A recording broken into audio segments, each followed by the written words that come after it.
సిటీలో ప్లాట్ కొనండి. ఫ్యూచర్ లో మీరు కోటీశ్వర్లుగా మారే అవకాశం కోసం వెంటనే మాకు కాల్ చేయండి. నమస్కారం. కార్తీక పురాణం 22వ రోజు పారాయణలోకి వచ్చాం. రాహు అనేవాడిని జలంధరుడు శివుని దగ్గరికి పార్వతీదేవిని నాకు ఇచ్చేయి అని చెప్పడం కోసం ఒక దూతగా పంపించాడు. పరమేశ్వరుడు వాడిని అక్కడి నుంచి తోలేశాడు. ఆ తోలేయబడినటువంటి రాహు సావు తప్పి కన్నులోటపోయినంత పని అయ్యి మొత్తానికి జలంధరుని చేరి జరిగిన విషయాలన్నీ చెప్పాడు. రాహు చెప్పిన విషయాలన్నీ వినగానే కోపోద్రిక్తుడైన జలంధరుడు పరమేశ్వరుని మీద రణభేరి వేయించాడు. కోట్లాది సేనలతో కైలాసం వైపుకి దండు కదిలాడు. ఆ సందర్భంగా జలంధరునికి అగ్రభాగాన ఉన్న శుక్రుడు రాహు చేత చూడబడ్డాడు. తత్ఫలితంగా జలంధరుడి కిరీటం నేలకి పడింది. రాక్షస సేనల విమానాలతోటి కిక్కిరిసిపోయిన ఆకాశం వర్షాకాలపు మేఘావృతమైన ఆకాశంలాగా కనిపిస్తోంది. ఈ రణోద్యోగాన్ని ఎరిగినటువంటి దేవతలు ఇంద్రుణ్ణి ముందరుంచుకుని రహస్య మార్గాన పరమేశ్వరుని సన్నిధికి వెళ్ళి ఈ యుద్ధ వార్తల్ని విన్నవించారు. ఓ దేవాధిదేవ, ఇన్ని నాళ్లుగా వాని వల్ల మేము పడుతున్న ఇక్కట్లన్నీ నీకు తెలుసు. ఈవేళ వాడు నీ మీదకే దండెత్తొస్తున్నాడు. సర్వలోక కళ్యాణార్థం వాడిని జయించు తండ్రి అని అనేక విధాలుగా ప్రార్థించారు. వెనువెంటనే విరూపాక్షుడు విష్ణువుని స్మరించాడు. విష్ణువు ఇక్కడికి వచ్చాడట కైలాసానికి. వస్తే శివుడు ఆయన్ని చూసి, కేశవ, గత జగడంలోనే ఆ జలంధరుణ్ణి యమునిపాలు చేయకపోయావా? పైగా పైపెచ్చు వైకుంఠాన్ని కూడా వదిలి వాడింటనే కాపురం ఉండటం ఏమిటయ్యా అని ప్రశ్నించాడు. దానికి జవాబుగా విష్ణువు, పరమేశ్వర, ఆ జలంధరుడు నీ అంశ వల్ల పుట్టడం చేత, లక్ష్మికి సోదరుడవటం చేత యుద్ధంలో నా చేత వధింపబడలేదు. కాబట్టి నువ్వే వానిని జయించాలి. బ్రహ్మదేవుని వరం వల్ల వీడు రుద్రాంశ సంభూతుడు అయినప్పటికీ సాగర గర్భాన జన్మించినప్పుడు అతనికి పేరిడిన సమయంలోనే బ్రహ్మ శివుని చేత తప్ప ఇంకెవరి వల్ల వీడు వజ్రుడు కాదు అని ఒక మాట అన్నాడు. కాబట్టి అతనిని నువ్వే వధించమని చెప్పాడు. అందుమీదట శివుడు, ఓ దేవతలేరా, వీడు మహాపరాక్రమవంతుడు, ఈ శస్త్రాస్త్రాల వల్ల కానీ నాచే కానీ మరణించేవాడు కాదు.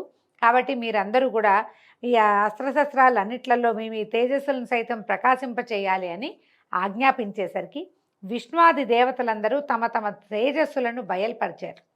గుట్టగా ఏర్పడిన ఆ తేజస్సులో పరమేశ్వరుడు తన తేజాన్ని కలిపి మహోత్తమము, భీషణ జ్వాలాస్యము, వేగ సంపన్నము, అత్యంత భయంకరము అయినటువంటి సుదర్శనం అనే చక్రాన్ని నిర్మించాడు. ఇప్పుడు సుదర్శన చక్రానికి అంత బలం ఎందుకు అంటే ఇట్లా ఇన్ని విధాల బలాలు కలిసి ఉన్నది.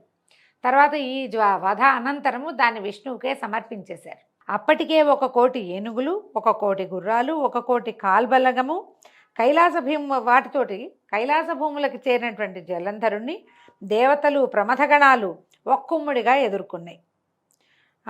నందీశ్వర, విఘ్నేశ్వర, సుబ్రహ్మణ్యేశ్వరాదులు కూడా తమ తమ గణాలతోటి జలంధరుని మూర్కొన్నారు. 2 తెగల మధ్య భయంకరమైన సంకుల సమరం కొనసాగింది. ఇరుపక్షాల నుంచి వచ్చేటువంటి వీరరస ప్రేరకాలైన భేరీ, మృదంగ, శంఖాది ధ్వనులతోనూ, రథనేమి ధ్వనులతోనూ, గజ గీంకారాలతోనూ భూమి విపరీతమైన ధ్వనులతో ప్రకంపిస్తోంది. పరస్పర ప్రయోజితాలైన శూల, పట్టిస, తోమర, బాణ, శక్తిగదాద్యాయుధ భరితమైన ఆకాశం పగలే చుక్కలు పొడిచినట్టుగా ఉంది. యుద్ధభూమిలో నేలకూలిన రథ గజాదుల కళేబరాలు రెక్కలు తెగిన పర్వతాల్లాగా గుట్టలుగా పడి ఉన్నాయి. ఈ మహారణంలో ప్రమథల బాణాలతోటి పడిపోయినటువంటి దైత్యుల్ని, దానవుల్ని, రాక్షసుల్ని, ఆ గణాలన్నింటినీ కూడా శుక్రుడు మృత సంజీవని విద్యతోటి పునర్జీవితుల్ని చేయటం మొదలుపెట్టాడు. ఆ సంగతి పరమేశ్వరుని చెవిన పడితే ఆ తక్షణమే ఆయన ముఖం నుంచి కృత్య అనే ఒక మహాశక్తి ఆవిర్భవించింది.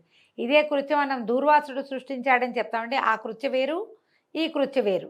అయితే ఇదేం చేస్తుందట, భయంకరమైన శక్తి ఈ కృత్య. తాలు జంఘోదర వక్ర స్థనాలతోటి మహావృక్షాలని సైతం కూలగొడుతూ రణస్థలిని చేరింది. ఇదేంటంటే పెద్ద నోరు, పెద్ద పెద్ద స్థనాలు, చాలా పెద్ద పొట్ట, విపరీతమైన శరీరంతో రణస్థలికి వచ్చిందట. వచ్చి ఏం చేసింది, రావడమే పేరు మోసిన రాక్షసులందరినూ ఎత్తి అమాంతం మింగేసిందట ఆ శక్తి. ఆ ఊపు వరుసగా ఒక్కొక్కరిని మింగేసి వచ్చి శుక్రుణ్ణి తన యోనిలో చేర్చుకుని అంతర్ధానం అయిపోయింది, దాచేసిందట పొట్ట లోపల భాగంలో. మరణించిన వాళ్లను మళ్ళీ బతికించేందుకు శుక్రుడే లేకపోవటంతో ప్రమథగణాల విజృంభణకు రాక్షససేన మొత్తం తుఫాను గాలికి చెదిరిపోయే మబ్బు తునకల్లాగా చెల్లాచెదరైపోయింది. అంతకుముందు చచ్చిపోతామన్న భయం లేదు వాటికి, రాక్షసేనకి. ఎందుకంటే సస్తే బతికించేందుకు శుక్రుడు ఉన్నాడు. ఇప్పుడు శుక్రుడు మళ్ళీ బతికే అవకాశం లేకుండా కృత్యాగర్భంలోకి వెళ్ళిపోయాడు.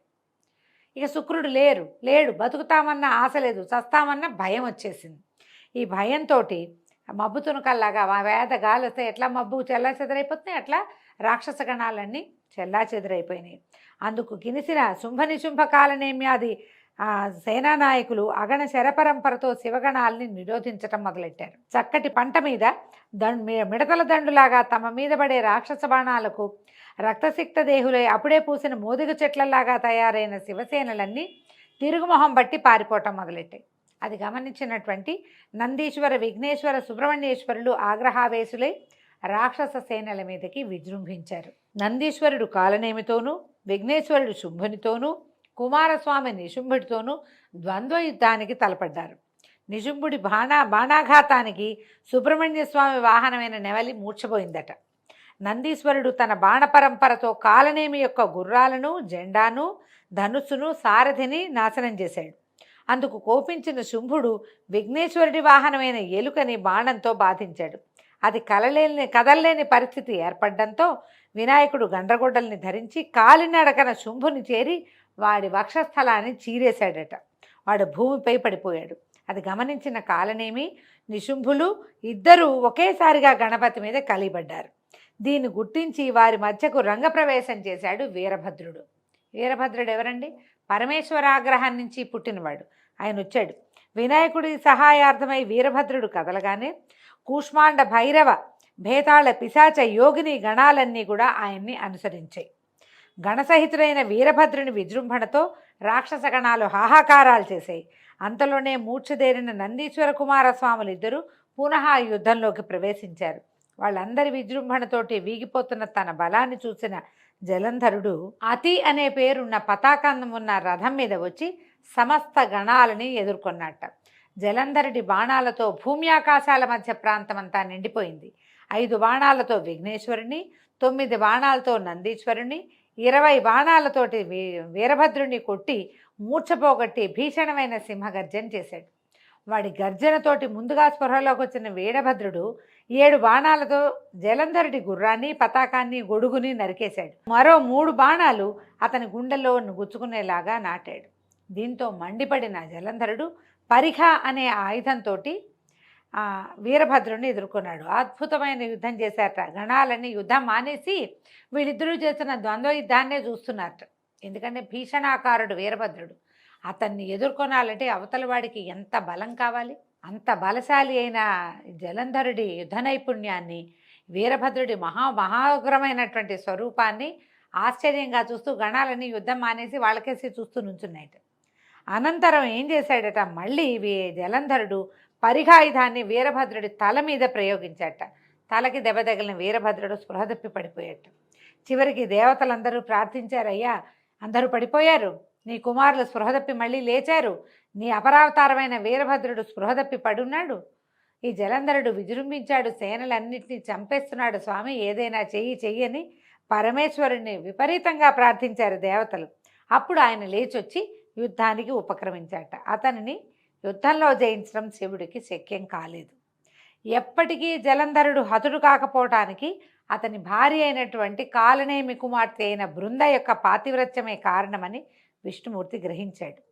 ఆమె ముందు విష్ణుమాయని ప్రయోగించడానికి బయలుదేరాడు. అయితే అక్కడ ఏం జరిగిందట, ఇలా పరమేశ్వరుడితోటి యుద్ధానికి వెళ్ళిన తన భర్త యొక్క యోగక్షేమాల కోసం భయపడుతున్న బృంద ఒక మునీశ్వరుడి వద్దకు వెళ్ళి తన భర్త యోగక్షేమాలు తెలుసుకుందామని ఆమె బయలుదేరి వెళ్ళింది. ఆమెని విష్ణుమాయ అనుసరించింది. మనం ఈ విష్ణుమాయ అనుసరించిన బృందాదేవి ఏమవుతుందో రేపటి కథలో మళ్ళీ తెలుసుకుందామండి. ఈ రోజుతోటి 22వ రోజు పారాయణ పూర్తయింది. రేపు ఉదయం 23వ రోజు పారాయణలో మళ్ళీ కలుసుకుందాం. నమస్కారం.